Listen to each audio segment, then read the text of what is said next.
Hello students, welcome to engineering mathematics. आज हम पढ़ेंगे एप्लीकेशंस ऑफ लैपलास ट्रांसफॉर्मेशंस। इससे पहले हमने पढ़ा था लैपलास ट्रांसफॉर्मेशंस होता क्या है। हमने कुछ फंक्शंस ली थी, उनको हमें दूसरी फंक्शंस में कन्वर्ट करना था। या कोई फंक्शन हमने ली थी, हमारे पास कोई फंक्शन होती थी एफ ऑफ टी, ठीक है। जब हम उसका लैपलास लगाते थे तो हमें एक दूसरी फंक्शन मिलती थी एफ ऑफ एस, ठीक है। तो ये जो function mainly F of S जो होती थी, ये एक अलजेब्रिक फंक्शन होती थी, ठीक है। तो हम इसको रिप्रेजेंट करते थे in terms of algebraic terms, ठीक है, अलजेब्रिक टर्म। और ये जो एफ ऑफ टी होता था, ये मेनली ट्रिग्नोमेट्रिक होता था, कॉस साइन, ये होता था इनवर्स इनवर्स ट्रिग्नोमेट्री, ये होता था एक्सपोनेंशियल एंड सो ऑन, ठीक है। तो कहने का यही मतलब है कि हमारे पास पहले कोई फंक्शन होती थी, उसका जब हम लाप्लास निकालते थे तो हमें दूसरी फंक्शन मिलती थी, ठीक है। तो ये तो था ट्रांसफॉर्मेशन का मेन गोल। अब हम देखिए इसकी रियल वर्ल्ड एप्लीकेशंस कहाँ कहाँ पे होती है, ठीक है। तो चलिए देखते हैं।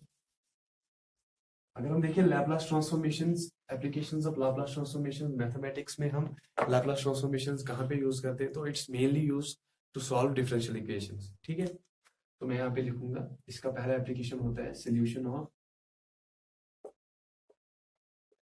डिफरेंशियल इक्वेशंस, ठीक है। तो हम लैपलास ट्रांसफॉर्मेशन से किसी भी डिफरेंशियल इक्वेशन का पर्टिकुलर सॉल्यूशन निकाल सकते थे, ठीक है।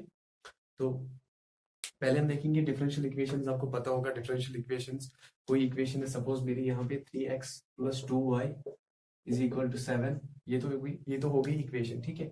अब ये डिफरेंशियल कब बनेगी, जब कोई डेरिवेटिव यहाँ पे इसके साथ होगा, ठीक है। तो मैं करूंगा dx/dy, फिर मैं लिखूंगा dy/dx, ये एक डेरिवेटिव साथ है इसके साथ, इस इक्वेशन के साथ। तो इस इक्वेशन को मैं बोलूंगा डिफरेंशियल इक्वेशन, ठीक है। ये होगी मेरी डिफरेंशियल इक्वेशन। तो x एंड y यहाँ पे, इन दो का जो पावर है वो दोनों का लकीली 1 है, तो ये बन गया लीनियर डिफरेंशियल, तो है ही डिफरेंशियल, और ये इक्वेशन भी है, तो ये बन गई लीनियर डिफरेंशियल इक्वेशन, ठीक है। अब आपको समझ आया।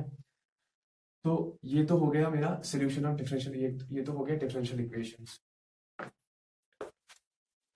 अब हम देखेंगे किन किन डिफरेंशियल इक्वेशंस का सॉल्यूशन हमें लैपलास के थ्रू निकालना है, क्या निकाल सकते हैं। तो हम लैपलास के थ्रू मेनली दो डिफरेंशियल इक्वेशंस का सॉल्यूशन निकाल सकते हैं without finding the general solution, ठीक है। डायरेक्टली हमें इसका आंसर, इसका सॉल्यूशन, पर्टिकुलर सॉल्यूशन मिल जाता है। वो दो डिफरेंशियल इक्वेशंस है, ऑर्डिनरी डिफरेंशियल इक्वेशन, या मैं बोलूंगा ऐसे लीनियर ऑर्डिनरी डिफरेंशियल इक्वेशन, यहाँ पे लिखूंगा मैं लीनियर ऑर्डिनरी डिफरेंशियल इक्वेशन, ठीक है। लीनियर ऑर्डिनरी डिफरेंशियल इक्वेशन, और यहाँ पे दूसरी एक डिफरेंशियल इक्वेशन होती है, इसको हम बोलते हैं पार्शियल डिफरेंशियल इक्वेशन, ठीक है।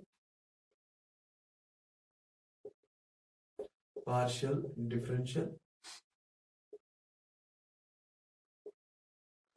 इक्वेशन, ठीक है। तो ये दो इक्वेशन जो होती है, इन दो इक्वेशंस का सॉल्यूशन हम लैपलास ट्रांसफॉर्मेशन के थ्रू निकाल सकते हैं, ठीक है।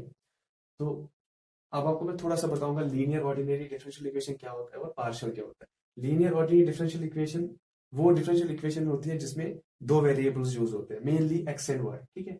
तो मैं लेता हूं कोई भी वेरिएबल एक्स एंड वाई। तो जब हमने एक्स एंड वाई लिया, एक इसमें डिपेंडेंट वेरिएबल होता है, ठीक है। इसका वैल्यू जो होता है दूसरे वेरिएबल पे डिपेंड करता है, ठीक है। तो इसको हम बोलते हैं डिपेंडेंट वेरिएबल। तो एक्स मैंने यहाँ पे डिपेंडेंट वेरिएबल लिखा है, आप वाई भी ले सकते हो, कोई बात नहीं। एक्स का हो गया डिपेंडेंट वेरिएबल,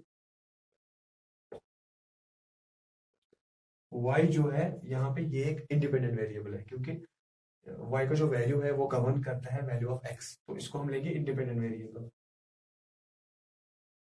तो वाई का जो भी वैल्यू होगा वो एक्स को इफेक्ट करेगा ही करेगा, और एक्स का जो वैल्यू है वो डायरेक्टली डिपेंडेंट है वाई के वैल्यू के ऊपर। तो इसको मैं लिखूंगा ऐसे इंडिपेंडेंट वेरिएबल, ठीक है।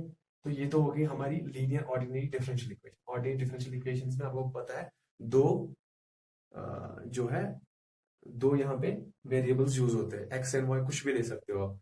अब यहाँ पे बचा दूसरा पार्ट, ये हो गया पार्शियल डिफरेंशियल इक्वेशन। इसमें तीन वेरिएबल्स होते हैं, एक्स, वाई और जेड, ठीक है।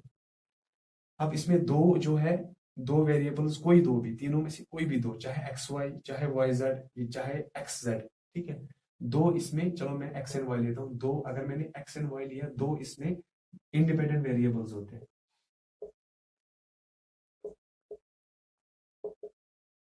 और एक जो बचा z मेरे केस में, इसको मैं मानूंगा डिपेंडेंट वेरिएबल, मतलब इसका जो वैल्यू है वो x एंड y पे दोनों पे डिपेंडेंट है।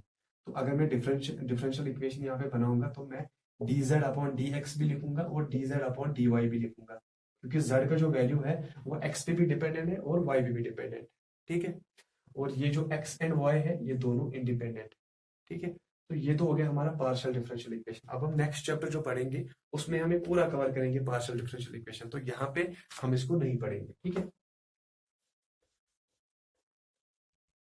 यहाँ पे हम सिर्फ पढ़ेंगे ऑर्डिनरी डिफरेंशियल इक्वेशंस। तो जो दूसरा यहाँ पे लीनियर ऑर्डिनरी डिफरेंशियल इक्वेशंस, ठीक है, और लीनियर ऑर्डिनरी डिफरेंशियल इक्वेशंस में भी वही इक्वेशंस पढ़ेंगे जो जिनका कोएफिशिएंट जो है कांस्टेंट हो, ठीक है। तो मैं ऐसे बताऊंगा, applications of Laplace transformation is to solve linear differential equation with constant coefficients, ठीक है। तो मैं यहाँ पे लिखूंगा with constant coefficients। अब constant coefficients क्या होता है जल्दी से बता देता हूँ आपको मैं। अभी मैंने इक्वेशन ली थी 3x प्लस, चलो मैं कुछ भी लेता हूँ, 4y इज इक्वल टू 26, ठीक है। अब यहाँ पे जो कोफिशिएंट है y का वो कितना है 4, x का 3 है, तो दैट मीन जो कोफिशिएंट्स है वो दोनों कांस्टेंट है। 3 का वैल्यू हमेशा 3 रहेगा, 4 का वैल्यू हमेशा किसी भी डायमेंशन में 4 ही रहेगा, तो these are regarded as constants, ठीक है। तो अगर यहाँ पे 4 की जगह पे y का कोफिशिएंट जो है t होता है, t, तो यहाँ पे मैं इसको बोलता है this is linear ordinary differential equation with variable coefficient, क्योंकि यहाँ पे जो y का कोफिशिएंट है t का वैल्यू वो कभी भी चेंज हो सकता है, चाहे t can take 1 value, t can take 2 3 and up to infinity, it can take many values, तो इसका जो कोफिशिएंट है इट्स वेरिएबल। अब चूंकि यहाँ पर हम पढ़ेंगे linear ordinary differential equation with constant coefficients, तो आपको देखने में मिलेगा जो भी आपके दो वेरिएबल्स होंगे उनके साथ साथ कांस्टेंट कोफिशिएंट्स होंगे, मतलब 3 4 5 6 7 8 कुछ भी मतलब कांस्टेंट होगा, ठीक है। तो ये तो था पूरा overview of applications of Laplace transformations. हम क्या करेंगे इसमें, कैसे पढ़ेंगे, नेक्स्ट लेक्चर में हम पढ़ेंगे, एक एग्जांपल लेंगे और आपको पूरा समझ में आ जाएगा लाप्लास ट्रांसफॉर्मेशंस हम कहाँ पे यूज करते हैं।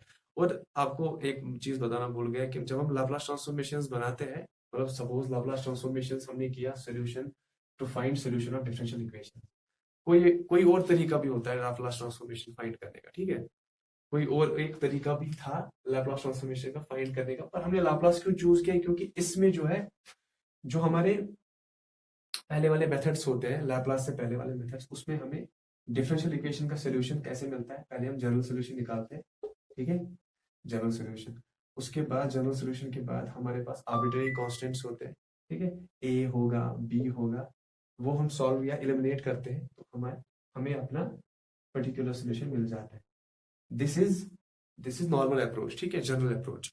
पर अगर हम लाप्लास के थ्रू करें तो हमें ये सब करने की जरूरत नहीं है, आर्बिट्रेरी कांस्टेंट्स को एलिमिनेट करना वो सब करने की जरूरत नहीं, हमें डायरेक्टली जनरल सोल्यूशन, हमें डायरेक्टली जो है पर्टिकुलर सोल्यूशन मिल जाएगा, ठीक है। हमें जनरल सोल्यूशन या आर्बिट्रेरी कांस्टेंट्स को एलिमिनेट करने की कोई जरूरत नहीं पड़ती, हमें बस थोड़ी बहुत मतलब लीनियरिटी प्रॉपर्टी लगानी पड़ती है, ठीक है, लाप्लास के कुछ बेसिक्स फॉर्मूलाज लगाने पड़ते हैं और हमारा पर्टिकुलर सोल्यूशन आ जाता है। ये सब करने की जरूरत नहीं है, दैट मींस लाप्लास ट्रांसफॉर्मेशन हमारा टाइम बहुत ज्यादा बचाता है एग्जामिनेशन में।